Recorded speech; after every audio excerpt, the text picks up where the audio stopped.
क्या समझते हैं अपने आप को? कोई बात करने की तमीज होनी चाहिए ना। ऐसे कोई बात करता है क्या? नहीं, देख लूंगा मैं इन लोगों को, देख लूंगा। पता नहीं आगे क्या होगा, क्या करूँ क्या नहीं, कुछ समझ में भी नहीं आ रहा।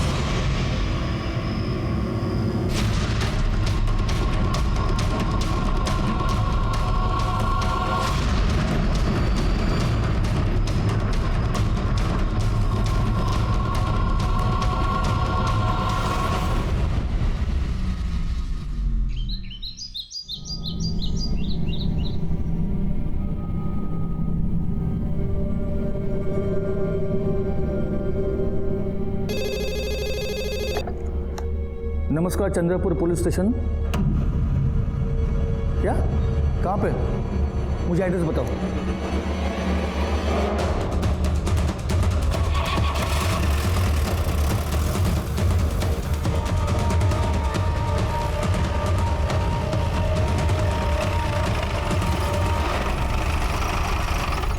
साहब, मेरा नाम ढूंढू है। हाँ। मैंने आप लोगों को फोन किया था। लाश कहाँ है? उधर आइए साहब, ये देख। कहाँ है? साहब, लाश थी यहाँ, मैंने अपनी आंखों से देखी थी। कहाँ है लाश? अरे थी तो क्या खुद चल के गई? जब मैंने आपको फोन किया तब यही थी। फिर मेरी मोबाइल की बैटरी खत्म हो गई थी, मैं चार्ज करने चला गया। सब सच कह रहा हूँ।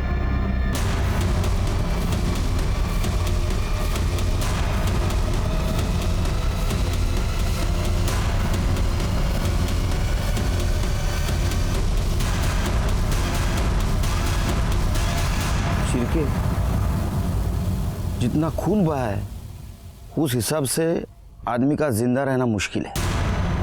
मतलब लाश यहाँ थी, फिर गई कहाँ? सर, हो सकता है कि जिसने मर्डर किया हो उसी ने बॉडी को गायब किया हो।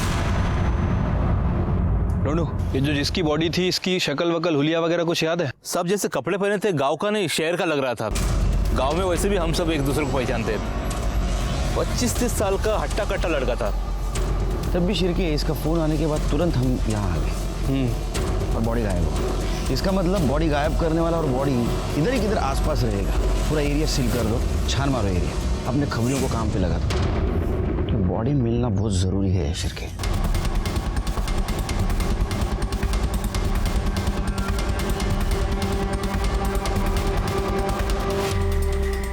अब ये हो सकता है कि कोई जंगली जानवर खा गया हो या फिर किसी गांव वाले ने। सर, डेड बॉडी का पता चल गया है। चलो ढूंढू को बुलाओ। Yes sir. पुलिस की नौकरी करने के बावजूद भी मुझे ऐसा कभी नहीं लगा कि मेरे सामने कोई चौंकाने वाला केस नहीं आएगा, क्योंकि जब भी ऐसा लगता है कोई हैरान करने वाला केस मेरे सामने आ जाता है। नमस्कार, मैं सीनियर इंस्पेक्टर सुनील केलकर आप सबका स्वागत करता हूं क्राइम पेट्रोल दस्तक के इस भाग में। आज मैं आपको 2016 का एक केस दिखाने जा रहा हूं। वैसे मर्डर केस मेरे लिए कोई बड़ी बात नहीं है और हर मर्डर केस में हथियार और बॉडी दोनों मिलना बहुत जरूरी है। लेकिन इस मर्डर केस में हथियार क्या, बॉडी भी गायब थी। और जब बॉडी मिली तो जिस हाल में मिली उसने हमारी मुश्किलें और बढ़ा दी। हर जुर्म होने से पहले विक्टिम को दस्तक जरूर मिलती है, लेकिन इस केस में दस्तक हमें मिल रही थी कि ये केस सॉल्व करना कोई आसान काम नहीं था।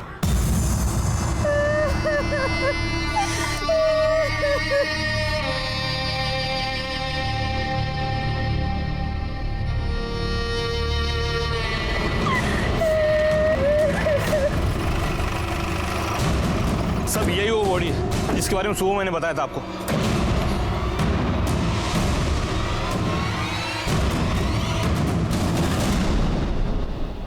कौन लेके आ रहे बॉडी को इधर? मैं लाया साहब। वारदात की जगह से छेड़खानी करना कानून अपराध है, पता नहीं तेरे को? हाँ, तू लाश को एक जगह से दूसरी जगह लेके आया, जेल हो सकती है तेरे को। पागल। त्याच्या अंगाला हात लावू नको साहेब। आपके लिए लाश होगी लेकिन मेरे लिए मेरा छोटा भाई है ये। अभी 2 दिन पहले ही पुणे से आया था ये। 4 साल था पुणे में। मैं गया था इसे स्टेशन लाने के लिए, आया तभी कितना खुश था ये। दादा, गांव में तो कुछ नहीं बदला। अरे नहीं रे, अभी देख सारे बूढ़े बच्चे दिन भर मोबाइल पे लगे रहते हैं। अच्छा? पूरा का पूरा गांव बदल गया है अभी।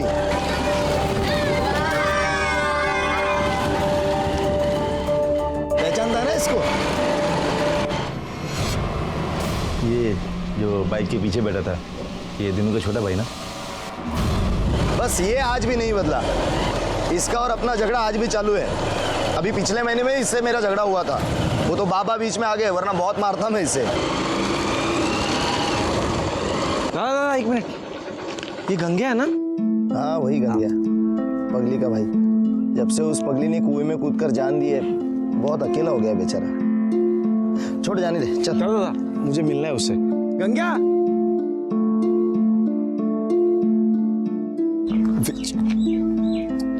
अरे विजय, अरे कैसा है तू? मैं बढ़िया। बाबा तू तो एकदम शहर वाला बन गया। देख कैसा कपड़ा पहना है तू, मस्त एकदम, बाल भी बनाया एकदम। अरे क्या जूते लग रहे तू तो। लेकिन तेरे को क्या हो गया गंगे? क्या? ये फटे हुए कपड़े, ये टूटी हुई चप्पल, क्या है ये सब? जान दे। एक काम कर, तू मेरे जूते पहन। अरे नहीं नहीं नहीं, अरे नहीं मनता है मेरे को। अरे नहीं, तू निकाल अरे तेरा। तू क्या? तू आ जा यहाँ बैठ। अरे रहने दे। ये जूते पहन, पहन। मैं बोल रहा हूँ तुझे पहन। वो एकदम मस्त। हाँ हाँ ना? हाँ, अच्छा लगा तेरे को? अरे वाह, पहन डाल इसमें। ठीक है नहीं? मस्त एकदम। हाँ चल, चल मैं बाद में मिलता हूँ तुझसे, ठीक है? चल चल चल मिलता हूँ। दादा काढ़ गाड़ी।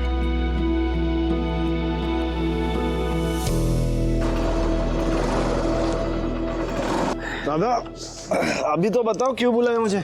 अरे तो आज तर चल, सब बताता हूँ क्यों बुलाया है। दादा घर तो बहुत बढ़िया बनाया आपने।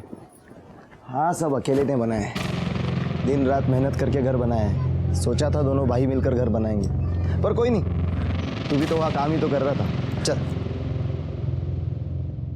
अरे आई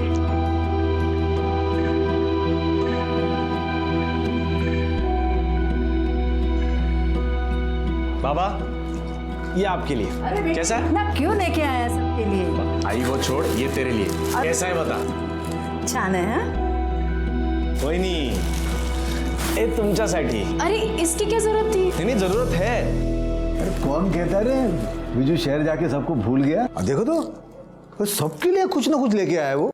मंजरी दाई के लिए भी साड़ी लेके आया हूँ, जब मिलने जाऊंगा ना तब दे दूंगा।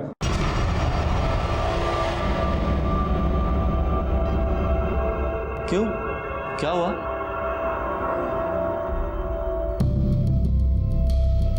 अरे मंजरी दाई यहीं पे है, आप लोगों ने मुझे बताया नहीं। मंजरी दाई, ये साड़ी तेरे लिए। क्यों, क्या हुआ? सब ठीक तो है ना? ठीक नहीं है, ठीक करना पड़ेगा, इसीलिए तुझे यहाँ बुलाया है। मतलब आखिर हुआ क्या है? कोई प्रॉब्लम है क्या? बेटा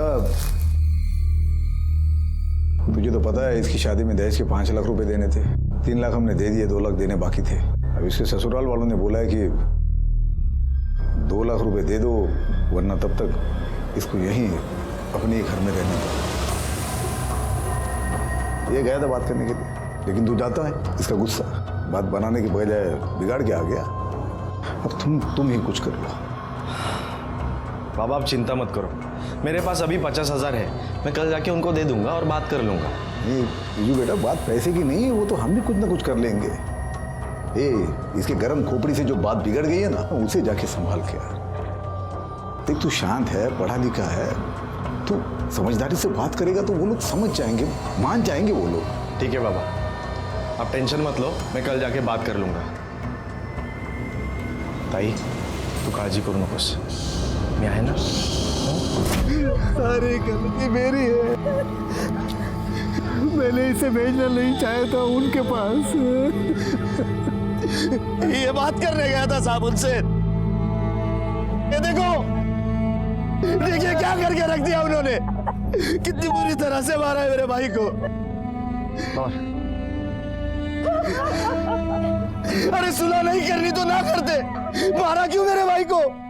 क्यों मारा मेरे भाई को? ये देखो, तुम्हारे भाई को किसने मारा ये पता करना पुलिस का काम है, और जिसने भी विजू को मारा होगा उसको सजा जरूर होगी। अभी हमको बॉडी को पोस्टमार्टम के लिए ले जाने दो। एम्बुलेंस बोलो। ओ साहेब, विजू का शरीर यहाँ से कहीं नहीं जाएगा। मुझे इसकी मौत के मुआवजे का पूरा 5 लाख रुपए मिलना चाहिए, उसके बाद ही ये शरीर यहाँ से हिलेगा। देखो, साबित होने नहीं होने से मुझे कोई फर्क नहीं पड़ता, मुझे बस मुआवजे की रकम चाहिए। पागल हो गया क्या? देख, ऐसा कोई कानून नहीं है जिसमें। ओ साहब, मैं कानून नका सीखूं। आपको पता नहीं है ना, तो जाओ पता करके आओ। 1959 में भी ऐसा ही केस हुआ था, जहां मेरे दादाजी पर मर्डर केस लगा था। तभी इसी पंचायत ने मेरे दादाजी को मरने वाले के घर वालों को 500 रुपए मुआवजा देने के लिए मजबूर किया था। आपको झूठ लगता है? यकीन नहीं होता मेरी बात पर? मुखिया जी यहीं पर खड़े, पूछ लीजिए उन्हीं से। अब इस मामले में मैं आपकी कोई मदद नहीं कर सकता। दीनू बराबर बोल रहा है, वो मुआवजा मिलने के बाद ही अंतिम संस्कार हो पाएगा।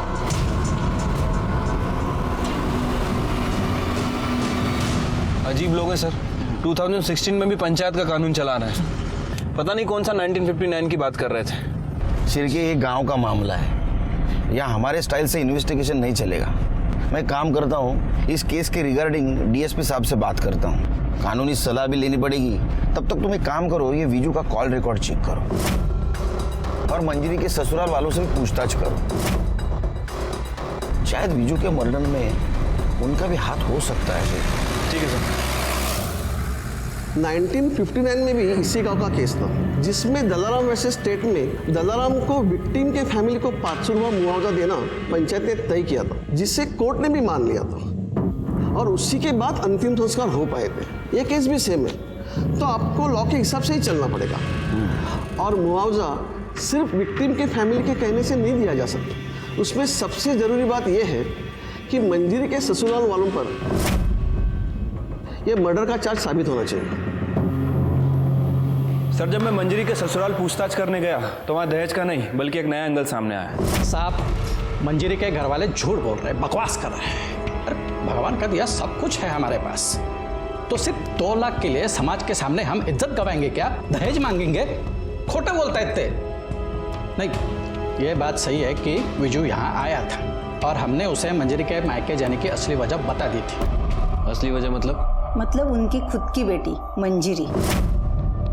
तीच तर खरं कारण आहे या झगड्याचं। ऐसा क्या किया था मंजरी ने? मैं बताता हूँ। मंजरी का चक्कर चल रहा था, उसको किसी आदमी का फोन आता था जिससे वो घंटों बात करती थी। एक दिन मैंने पूछ लिया, किससे बात करती हो, कौन है ये आदमी? तो उल्टा वो मुझ पर भड़क गई कि मुझ पर नजर रख रहे हो, उसके मामले में ना पढ़ूं और अपने काम से काम रखो, नहीं तो वो सबको बदनाम कर देगी। अरे आप बताओ साहब, मैं उसका पति हूँ ना, इतना हक तो रखता हूँ ना। वो मुझे धमकी दे रही थी, इसलिए मैं उसको उठा के उसके मायके छोड़कर आ गया। उसके बाद आया उसका भाई विजू, मैंने उसे सारी बात बता दी। उसका भाई पढ़ा लिखा और समझदार था, बात को समझा और उसके बाद वो चला गया। अभी बताओ हम लोग क्यों मारेंगे उसको? और जब हमने उसको मारा ही नहीं तो किस बात का 5 लाख का मुआवजा? 5 लाख के हम 5 रुपए नहीं देंगे किसी को। सर, अब बात सच है या झूठ इसका तो पता नहीं, लेकिन यह है कि अकड़ बहुत है उन लोगों में। मतलब उल्टा मंजरी के कैरेक्टर पे इन्होंने उंगली उठाई। एक काम करो शिरके, मंजरी के कॉल रिकॉर्ड चेक करो, उससे पता चल जाएगा ये झूठ बोल रहे हैं सच। वैसे सर, मुझे लग रहा है कि दीनू हमसे कुछ ना कुछ छुपा रहा है, हमें गुमराह करने की कोशिश कर रहा है। मतलब दीनू और दीनू की फैमिली के बारे में गांव वालों से हमें पूछताछ करनी पड़ेगी और ये भी पता लगाना पड़ेगा कि 1959 में जिस फैमिली के आदमी का मर्डर इसके दादाजी ने किया था, उनका स्टेटस क्या था। मला वाटतं शिरके, ये एंगल इग्नोर करके नहीं चलेगा हमें। विजू के कॉल रिकॉर्ड का क्या हुआ? सर, वो अभी तक तो नहीं आया है, मैं फॉलो अप कर रहा हूँ।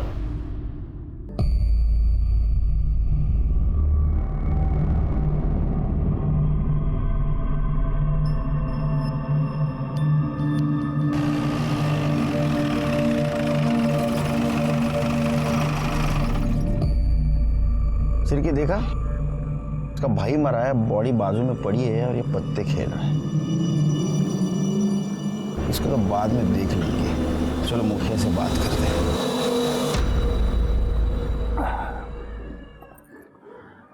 देखिए साहब, बिना मुआवजा दिए तो अंतिम संस्कार नहीं होगा, क्योंकि 1959 में ये दीनू के दादा ने भी लालजी राव के मर्डर का मुआवजा दिया था, तभी अंतिम संस्कार हुआ था। ये लालजी राव की फैमिली गांव में रहती है अभी भी? हाँ है ना साहब, उसका पोता जगया। इसी गांव में रहता है। अब इतने साल बीत गए साहब, मगर दोनों परिवार में आज भी नहीं बनती है। एक दूसरे को मारने के लिए तैयार ही रहते हैं। और दूसरी तरफ वो मंजरी का ससुराल।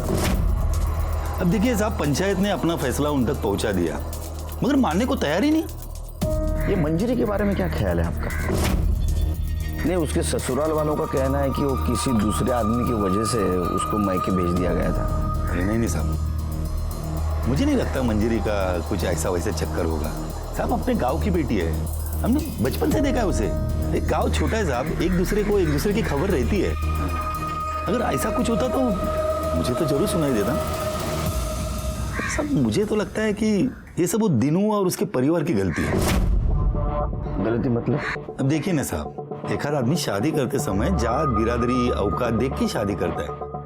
अगर तुम जात बिरादरी औकात से बाहर निकलोगे और ऐसे दिखावा करोगे तो ये सब ऐसा ही होगा ना साहब। मैं समझा नहीं। मतलब साहब, मतलब मैंने सुना है ऐसा कि लड़के वालों ने अपने औकात के हिसाब से 5 लाख रुपए मांगे थे इनके पास, मगर ये आज तक दे नहीं पाए, इसलिए मंजूरी को उसने मायके लाके छोड़ दिया। अरे खोटा बोलूंगा ले जाए, झूठ बोले वो लोग। मैंने मेरे बीजू को मारा, अब मेरी बेटी को बदनाम कर रहे हैं वो लोग।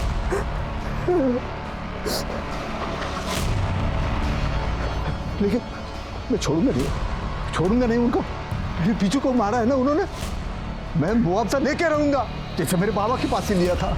तुम्हारे पिताजी ने जग्गा के फैमिली को मुआवजा दिया था, लेकिन फिर भी तुम्हारी दुश्मनी खत्म नहीं हुई। तुम्हें ऐसा नहीं लगता कि जग्गा ने बदले की भावना से उसे मारा होगा? उस पर शक नहीं होता तुम्हें? नहीं, क्योंकि लालजी राव के परिवार में कोई बचा ही नहीं है। एक लंगड़िया बचा है, उसकी हिम्मत नहीं मेरी परिवार की तरफ आंख उठा के देखे। तुमने बॉडी के घाव को नहीं देखा, जिस तरह से मारा है ना, ऐसा लगता है दुश्मनी निकाली। ये जग्गा रहता कहाँ है?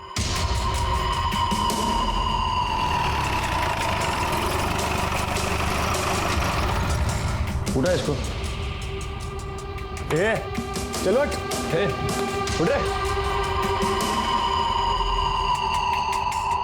साहब आप क्या हुआ साहब? पार्टी हुई कल रात यहाँ। किस खुशी में? दुश्मन का बेटा मर गया खुशी में। साहब वो नहीं, वो कल रात में कुछ दोस्त लोग आ गए तो बस। बीजू को क्यों मारा? क्या मैंने नहीं मारा साहब? और साहब मैं काहे को मारूंगा बीजू को? और जिस दिन बीजू मरा उस दिन तो साहब मैं गांव में था भी नहीं, नागपुर गया था किसी काम से। अब चाहो तो पूछ लो साहब किसी से भी। तेरी परमिशन लेनी पड़ेगी पूछताछ के लिए। शिरके चेक करा। साहब क्या ढूंढ रहे हैं साहब? साहब मैंने कुछ किया ही नहीं साहब। पाटिल पवार साहब बोल रहे हैं मैंने कुछ किया ही नहीं साहब। कुछ किया नहीं तो इतना क्यों फड़फड़ा रहा है? साधु खड़े रहे। साहब सच बोलता है, मैंने कुछ नहीं किया साहब। लेकिन साहब एक बात बोलता हूँ मैं, बीजू के मरने का मेरे को जरा भी दुख नहीं है, लेकिन दीनू मरा होता ना साहब तो बहुत ज्यादा खुशी होती। साहब एक नंबर का हलकट है वो।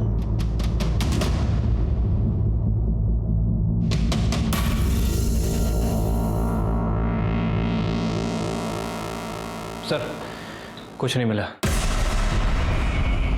शिरके इसके नागपुर की डिटेल्स चेक करो और इसका बयान क्रॉस वेरीफाई करो। गांव से बाहर नहीं जाने का। नहीं जाएगा साहब, मैं काहे को जाएगा?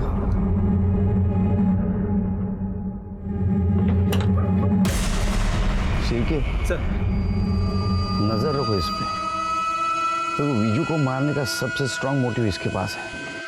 इसके कॉल रिकॉर्ड और मोबाइल लोकेशन चेक करो। सिर के बॉडी की हालत खराब होने से पहले कुछ करना पड़ेगा हमको। लेकिन सर हम क्या कर सकते हैं? 24 घंटे कोई ना कोई आदमी बॉडी के पास रहता ही है। ऐसी हालत में पोस्टमार्टम भी नहीं करवा सकते। अपना एक्सपीरियंस तो यूज कर सकते हैं।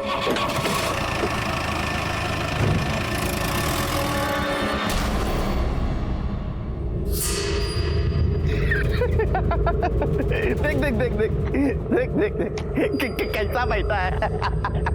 तेरे को पता है पुलिस आई थी मेरे घर पर मिला कुछ भी नहीं।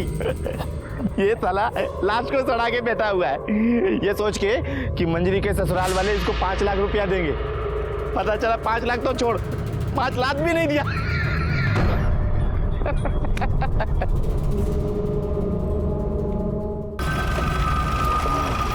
निकालो गाड़ी आगे इधर लगा, लो आगे लो, आगे लो, चलो चलो चलो, गुड गुड, निकालो चलो निकालो। उतरो। ये काय करून राहिले साहेब? मैंने आपको बोला ना मुआवजे के पहले मैं। तेरे को मुआवजा मिलेगा। ये बर्फ इसलिए लाया है ताकि बॉडी सड़ ना जाए। अगर बॉडी सड़ गई ना तो गांव में बीमारी फैल जाएगी, समझा? सरपंच जी, आपको तो कोई तकलीफ नहीं होगी क्योंकि गांव के भलाई का मामला है। ठीक है साहब, लगा लो बर्फ। ठीक है हमको। हाँ चलो, निकालो निकालो, हाँ निकालो, इधर लाओ इधर।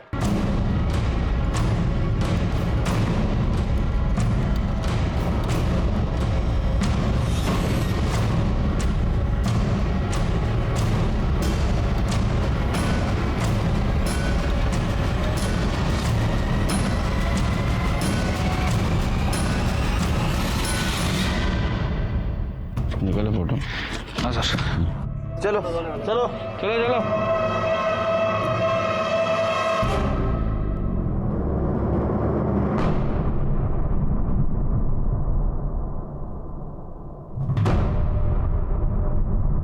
सर,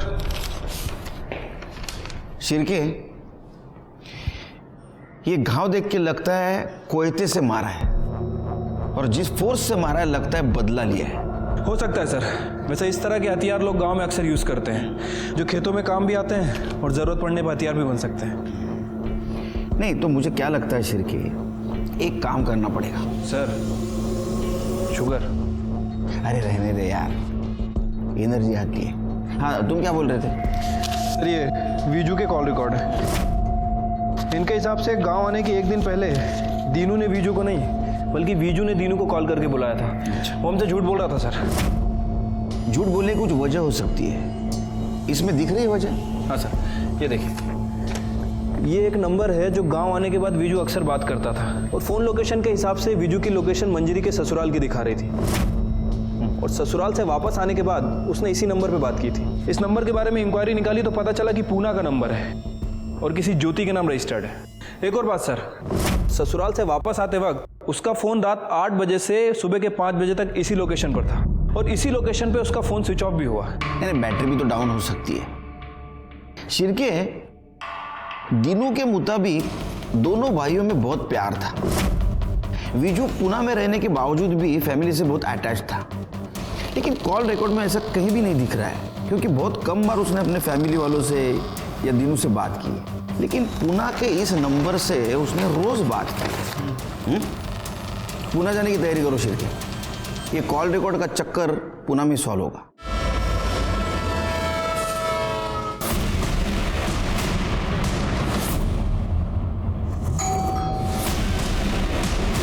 जी आप कौन? चंद्रपुर पुलिस से PSI शिरके। ये नंबर आपका? जी मेरा है। आपसे कुछ बात करनी है। आइए। आप जानती हैं इसे? जी सर, ये विजू है, हम लोग साथ में रहते हैं। साथ में मतलब लिव इन रिलेशनशिप में? जी, पर हम लोग जल्दी शादी करने वाले हैं। पर ये सब आप क्यों पूछ रहे हो? वो क्या है कि विजू का मर्डर हो गया है। क्या?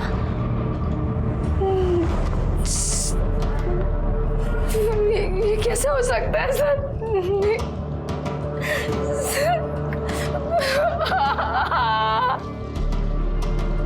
देखिए, संभालिए अपने आप को।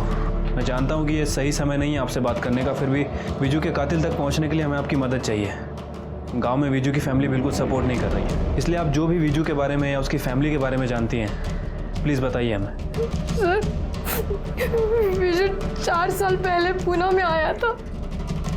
एक टूर्स एंड ट्रैवल्स कंपनी में हमारी मुलाकात हुई। वहाँ पे मैं काम करती थी, हमारा मिलना जुलना बड़ा प्यार हो गया। 2 साल पहले हम लोग यहाँ एक साथ शिफ्ट हो गए थे। हम शादी करने वाले थे सर, पर हम दोनों चाहते थे कि शादी से पहले हमारा खुद का घर हो।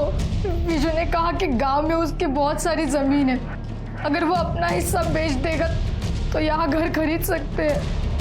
इसलिए उसने अपने भाई को फोन किया और कहा कि गांव आ रहा है। पूरे 4 साल बाद आया तू, वो भी अपना हिस्सा मांगने? कुड़ी खाऊं रहेगा तुझा हिस्सा? कोई नहीं खा रहा तेरा हिस्सा, हम भी तेरे भले की ही सोच रहे हैं। ये देख, ये लड़की देखी है तेरे लिए, अरे इसके घर वाले पूरे 5 लाख रुपया देने को तैयार हैं। इनसे 5 लाख ले लेंगे और फिर आप लोगों को समझ में नहीं आ रहा क्या? मैं यहाँ पे शादी करने नहीं, अपना हिस्सा मांगने आया हूँ। विजू देखिए, मैंने लड़की पसंद कर ली है, पुण्याची है, ज्योति नाम है उसका। मैं उसी से शादी करूंगा। आप लोगों से अपना हिस्सा लूंगा और वहां पे अपना खुद का घर बांधूंगा। मुझे आप लोगों से और कुछ नहीं चाहिए। हमें भी कुछ नहीं चाहिए तुझसे, समझा ना? वो तो इस मंजीरी के बारे में सोच रहे हैं हम कि तेरी शादी के बाद 5 लाख ले लेंगे और उसमें से 2 लाख इसके ससुराल वालों को दे देंगे ताकि ये भी अपने घर में जा सके। लेकिन तुझे तो अपने अलावा किसी की पड़ी ही नहीं है कुछ। दादा, आपको मंजीरी ताई का प्रॉब्लम सॉल्व करना है ना, मैं कर दूंगा, मैं देख लूंगा, कल जाके मैं बात कर लूंगा। लेकिन इसके अलावा मैं आप लोगों के लिए कुछ नहीं कर सकता। देख विजू, अगर तुझे हिस्सा चाहिए ना तो तुझे उसी लड़की से शादी करनी होगी जिससे हम लोग कह रहे हैं, वरना अगर अपनी मर्जी से शादी करनी है ना तो हिस्सा विस्सा भूल जाना। और अच्छा सुन, यहाँ 2-3 दिन और रुकना पड़ेगा। अरे यार, अभी चेक किया, वो प्रॉपर्टी में मेरा नाम ही चढ़ाया नहीं गया है। वो सब ठीक करने में 2-3 दिन तो लगेगा ही ना। और मंजीरी ताई की ससुराल की प्रॉब्लम भी तो सॉल्व करनी है। अच्छा ठीक है, अपना ख्याल रखना। हाँ, लेकिन विजू की फैमिली ने हमें ये नहीं बताया कि विजू वहाँ पे अपना हिस्सा लेने गया था। सर वो उसी के लिए गया था, उसने मुझे बोला नहीं। और मैं समझ गई थी कि बंटवारे को लेकर बहुत टेंशन है सर। ज्योति के साथ बात करने के बाद इस केस का एंगल जो सामने आया वो काफी स्ट्रांग था। अब ये केस बंटवारे और आपसी झगड़ों का ज्यादा लग रहा था। दीनू और मंजीरी के ससुराल वालों का झूठ सामने आया था और मंजीरी के कॉल रिकॉर्ड में किसी भी अनजान व्यक्ति का नंबर नहीं मिला था। लेकिन ये सब होने के बावजूद भी कातिल कौन है ये हमारे समझ में नहीं आ रहा था। और इस केस को जल्द से जल्द सॉल्व करना जरूरी था क्योंकि विजू की बॉडी को चौराहे पे पड़े 4 दिन बीत चुके थे और हमारे पास वक्त बिल्कुल नहीं था।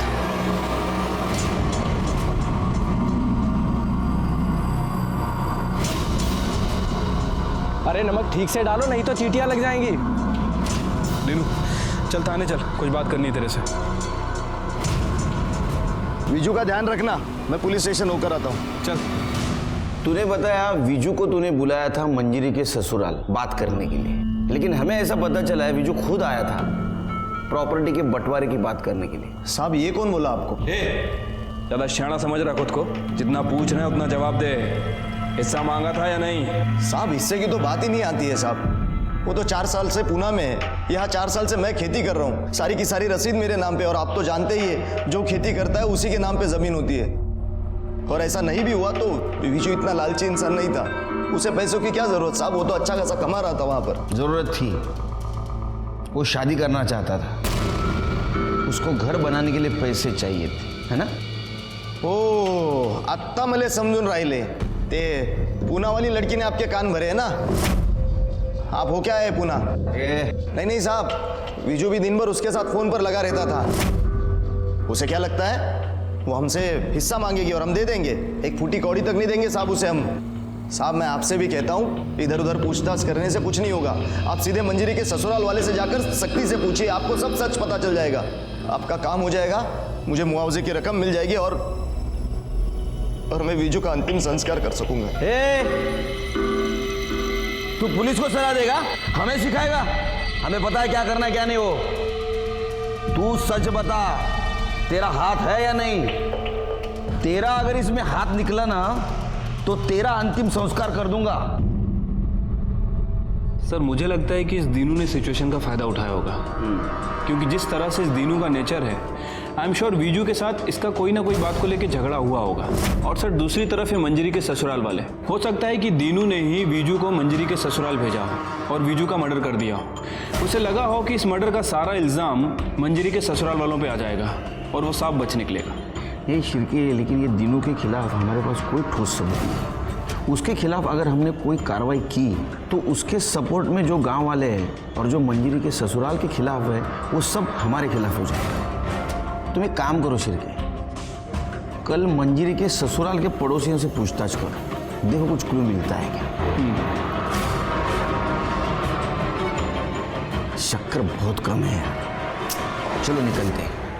शिरके वो, अरे बाबा गेला नहीं अजून? तुम्हारे ड्यूटी का टाइम तो खत्म हो गया। नहीं साहब, वो पुराने केस की मैं एंट्री ढूंढ रहा हूँ सर, मिल जाएगी वैसे चला जाऊंगा। Good night. Good night sir. Good night Pawar. Good night sir.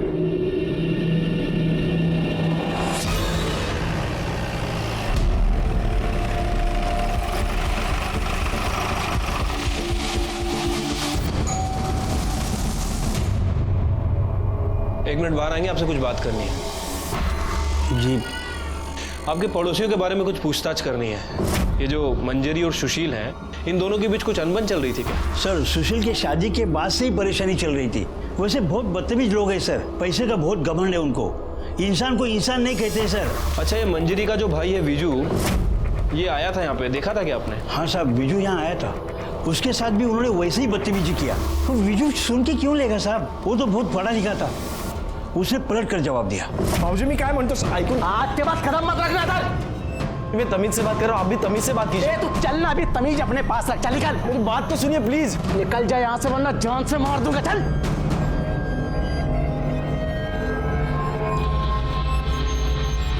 चल नीचे गए। चल चल। अरे सर, मैंने आपको बताया तो था, उस रात बिजू बात करने आया था। नहीं, लेकिन तूने ये नहीं बताया कि उसके बाद का जवाब तूने उसको जान से मारने की धमकी से दिया था। क्या झगड़ा था उसके साथ? सच बता, वरना घमंड तोड़ना अच्छी तरह से आता है हमें। शिरकी। सर उस रात बिजू आया था और मैंने उसको बताया कि बिजू, मुझे पूरा यकीन है कि तुम्हारी बहन का चक्कर चल रहा है। मैं तुम्हें कॉल रिकॉर्ड्स भी दिखा सकता था, लेकिन वो इतनी शानी है ना कि साथ के साथ वो डिलीट कर देती है। मैं गलत हो सकता हूं, लेकिन पूरा घर गलत नहीं होगा। जी देखिए, आप कुछ अलग कह रहे हो, मेरी फैमिली कुछ अलग कह रही है। वो लोग कह रहे हैं कि दहेज के बचे 2 लाख के लिए आप मंजरी को परेशान कर रहे थे। घर वालों की कहानी इतनी सुननी है ना तो एक बार पहले अपने बहन से पूछ लेता। न जाने कहां कहां मुंह मार के आती है। 2 लाख क्या 2 करोड़ भी दोगे ना तो उस जैसी को हम अपने घर में नहीं रखेंगे, समझ ला। अभी यहाँ से निकल और दोबारा मत दिखना। देखिए, आपको जो कहना है मुझे कहिए, मेरे बहन के बारे में प्लीज तमीज से बात कीजिए। तुझसे बात कौन करना चाहता है? दादा बात सुनो। भाऊजी निकलता भाऊजी मी काय म्हणतो ऐकून। आज के बाद कदम मत रखना था। निकल जाए यहाँ से वरना जान से मार दूंगा। चल। उसके बाद वो वहां से चला गया सर, हम सच बोल रहे हैं। और हमने उसको नहीं मारा सर, हमें उसको मार के क्या फायदा? सर मुझे तो लगता है कि ये सब वो दिनों ने किया है। बहुत मक्कार इंसान है सर, किसी का सगा नहीं है वो। मंजरी के ससुराल वालों के पड़ोसियों ने हमें जो इन्फॉर्मेशन दी, उसके मुताबिक हमने मंजरी के पति और देवर को इंट्रोगेट किया, लेकिन हमें उन्हें छोड़ना पड़ा क्योंकि उनके खिलाफ हमारे पास कोई सबूत नहीं था और हमारा केस फिर से वहीं आके रुक गया। पर इधर विजू की बॉडी की हालत दिन ब दिन खराब होती जा रही थी। जैसे ये बात मीडिया को पता चली, ये केस लाइमलाइट में आ गया और हमारी मुश्किलें कम होने के बजाय बढ़ गई। आज पूरे 6 दिन हो चुके लाश को यहाँ रखे हुए। लाश काफी हद तक सड़ चुकी है। बावजूद इसके पुलिस इस मामले को हल करने में नाकाम रही है। गांव में बीमारी फैलने की आशंका है। सबसे शर्मनाक बात तो ये है कि एक इंसान के मरने के बाद भी उसका सरेआम तमाशा बनाया जा रहा है। फिलहाल कहा नहीं जा सकता कि ये तमाशा और कितने दिन चलेगा। मैं चंद्रपुर से रिपोर्टर नीतू, कैमरामैन अखिल के साथ धन्यवाद। अरे तूच समजून घेत नाहीस मला, तर बाकीचे काय समजून घेणार? अरे तू देख रही है ना कितना टेंशन है। हाँ, न्यूज़ देख रही है ना, मीडिया वाले कितने पीछे लगे हमारे। अरे हाँ बाबा, पहुंच रहा हूँ आधे घंटे में घर में। स्लो कर स्लो कर स्लो।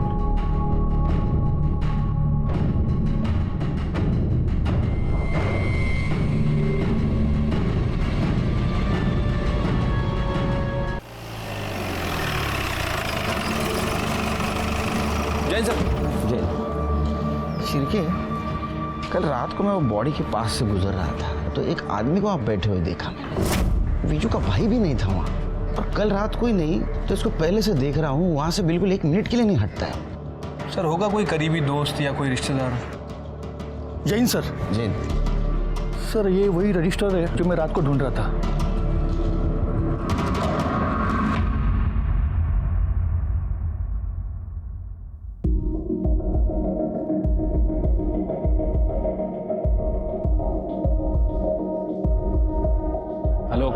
पवार, इन दोनों केस का आपस में क्या संबंध है? सर, जो आदमी 6 दिन से बिजू की डेड बॉडी के पास बैठा है, उसकी बहन मुक्ता की FIR कॉपी है। और सर, मुक्ता ने 4 साल पहले कुएं में कूदकर खुदकुशी की थी। उसे सुसाइड मानकर ये फाइल क्लोज की गई। और तब जस्ट मेरी पोस्टिंग नई यहाँ पे हुई थी सर। लेकिन पवार, ये मुक्ता का सुसाइड केस और विजू का मर्डर केस, इन दोनों का आपस में क्या संबंध है? संबंध है सर।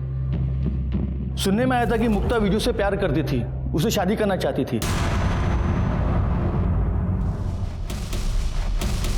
शिरके सर गन्या को लेके आओ। साहब विजू दोस्त था मेरा, 4 साल बाद भी वापस आया ना गांव में साहब। मेरी फिक्र थी साहब, चिंता थी उसको।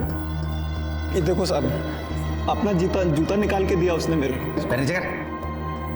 बहुत प्यार करता था साहब मेरे से, मैं भी बहुत प्यार करता था उसको। मैं कैसे मार सकता हूँ साहब अपने दोस्त को। अच्छा, ये वही दोस्त है ना जिसे तेरी बहन मुक्ता प्यार करती थी, शादी करना चाहती थी, और जब ऐसा नहीं हुआ तो उसने खुदकुशी कर ली। साहब मुक्ता के बारे में पूरा गांव जानता था साहब कि वो एडी है, किसी से भी प्यार होता था साहब उसको। तो एक बार बोली बकरे से प्यार है मेरे को, बकरे से शादी करनी। मैं कही तो आप सोचो साहब, ऐसे बहन को मैं कैसे अपने दोस्त के गले बांधता साहब। एकदम दिमाग से कमजोर थी साहब, शादी के बारे में मैं सोच ही नहीं सकता साहब। पागलपने में कुएं में कूद गई। सच बोल रही है? सच बोल रहा हूँ साहब, मैं दोस्त था साहब मेरा, मैं तो मार ही नहीं सकता उसको। प्यार करता था मैं उसको, न खाना खाया जा रहा, न काम किया जा रहा। क्या काम करता है तू? हाँ साहब। काम क्या करता है तू? मैं साहब ये खेत में मजदूरी करता हूँ साहब, मैं लोगों के ये फसल लगाना काटना यही सब काम करता हूँ साहब। मैं गरीब आदमी हूँ साहब।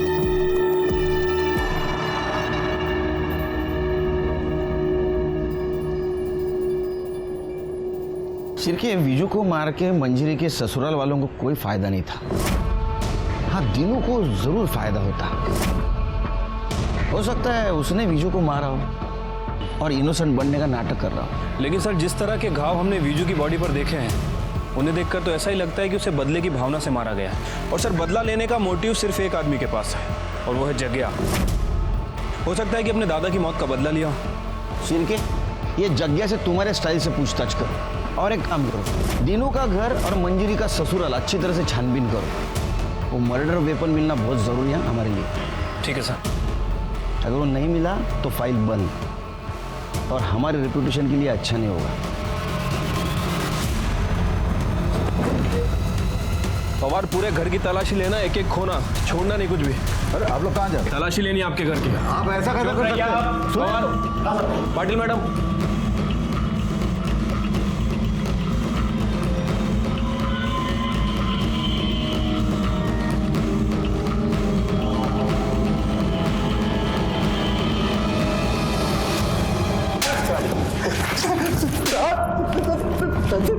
मार मार के तेरी खाल उधेड़ दूंगा। बोल भाई शपथ साहब, हमने नहीं मारा विजू को साहब। बोल रहा है, झूठ बोल रहा है साहब। अब कहीं को झूठ बोलेगा साहब? वो दिन हम लोग नागपुर गए थे, कैसे मारेगा साहब हम उसको? अगर पता चला ना कि तुम तीनों झूठ बोल रहे हो, खैर नहीं है तुम तीनों की।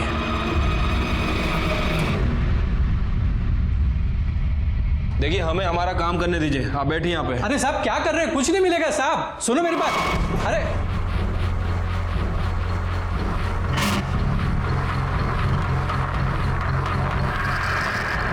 पवार, कुछ मिला?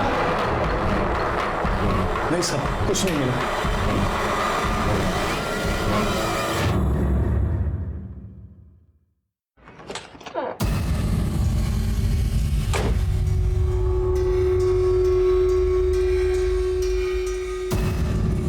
पवार। हाँ साहब। हटाओ ये सब, डिग्गी में चेक करो।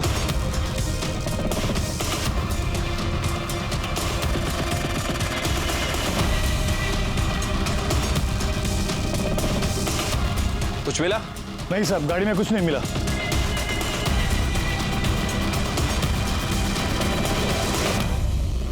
सर, हमने मंजरी के ससुराल और दीनू के घर की तलाशी ली, लेकिन सर कोई भी मर्डर वेपन नहीं मिला है। और वो जगिया के दोस्तों से भी पूछताछ की है। सर, उन सभी का यही कहना है कि उनने वीजू को नहीं मारा है। सबके बयान को क्रॉस वेरीफाई किया है, सबकी एलिबाई को भी चेक किया है। उस दिन सब लोग नागपुर में थे।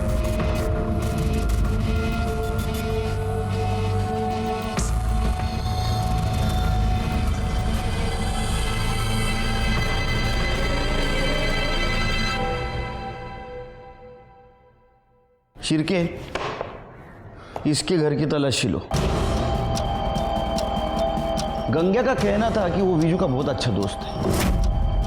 अगर अच्छा दोस्त है तो पिछले 4 सालों में उन्होंने बात क्यों नहीं की? और अभी 6 दिन से वो बॉडी के पास क्यों बैठा है? चलो पता कर दे इनकी दोस्ती किस टाइप की है।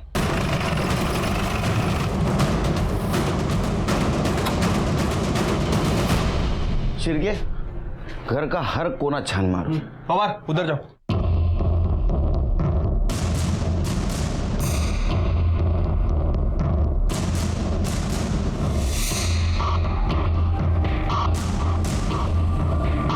सर कहीं कुछ नहीं मिला।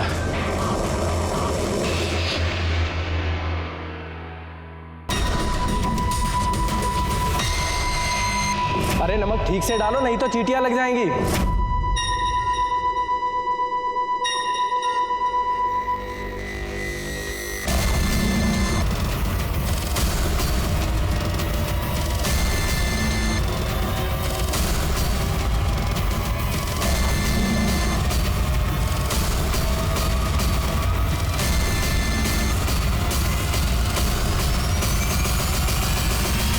हेलो, खोदो।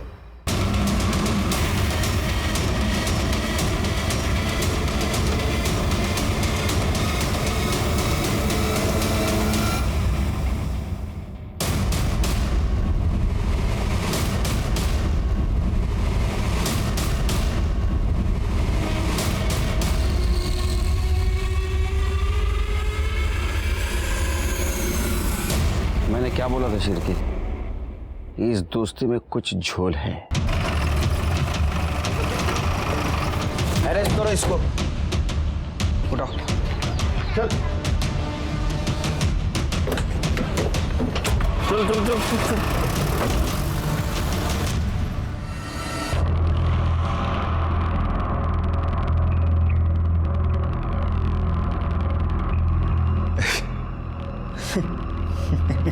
मतलब आपको मिल ही गया ये? आपको पता ही चल गया कि मैंने मारा विज्जू को? अब बता क्यों मारा? साहब मेरी बहन ना पागल थी एकदम, और मैं अपनी पागल बहन को विज्जू के गले नहीं बांधने वाला था, पर विज्जू को मेरी बहन का मजाक नहीं उड़ाना चाहिए था। उसके पागलपन का मजाक उड़ाया उसने बेइज्जती करी मेरी बहन की। देख भाई, मैं तो जा रहा हूँ शहर, मैं तो मजे करने वाला हूँ भाई, लेकिन तू तेरी पगली बहन को छोड़ के कहीं जा भी नहीं सकता। उसके साथ तो कोई शादी भी नहीं करेगा। इंसान छोड़, जानवर के साथ प्यार होता है उसको, कुत्ते बिल्ली बकरे किसी के साथ भी। मेरे पास ना एक आइडिया है, तो अगली बार ना किसी से भी प्यार हो जाता है ना उसको, अगली बार ना उसको किसी कुत्ते बिल्ली बकरे के साथ प्यार हो जाएगा ना, तो उसकी शादी करवा दे यार फटाफट। और वैसे भी उसको इंसान और जानवर में फर्क क्या नजर आता है? कुत्ता बिल्ली बकरा शादी का। मेरे दिल में बैठ गई वो चीज। मैं तब तो कुछ नहीं कर पाया मैं, पर जब इस बार वो आया ना गांव वापस, मैंने कहा अब तो बात तो सुनिए प्लीज। निकल जाए यहाँ से वरना जान से मार दूंगा। चल। पता नहीं क्या समझते अपने आप को, कोई बात करने की तमीज होनी चाहिए ना। और फिर मैंने अपनी बहन के मजाक का मैंने बदला ले लिया मैंने साहब। है कि नहीं साहब? कौन मजाक उड़ाता है? पागल का मजाक कौन उड़ाता है? ले जाओ इसको।